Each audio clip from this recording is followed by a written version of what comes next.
এই যে দেখ খেতে এলাম, তুই ছাগল খারাই যে কোথাও খেতে আমার কাম দিছে, একটা মাহাজনে কাম দিছে জানাস। আমি খেতে করবো বয়স, আমি কাম করি বিকেলে পয়সা দিব, আর তুমি দেবো না। ও জঙ্গল হয়েছে, হ্যাঁ এলাকা পানি হয়েছে 500 টাকা রোজরি নিলে ভাই দেবো, মাহাজনে পয়সা দিব না।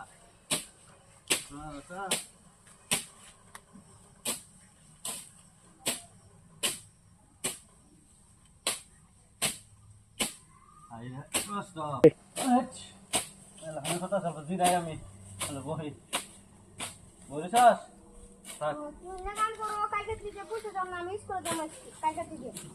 তুমি বুঝো না, খালি টেহা চাও তোমরা। এই যে বকের কামে করে তোমার টেহাই না দে, তুমি জানো এই যে বকের কামে করি আমরা সারা দিনই। বাপ মা এই বকের বাইরে, হ্যাঁ ভাত বানাই দেয়, বাপে বকের বাইরে বাইরে নিয়ে বকের কাম করে। তোমরা বুঝো না কিছু, স্কুল তো যাও না, খালি টেহা নাগে। কালকে থেকে স্কুল যাবা? আচ্ছা তো হবো তাহলে, হবো।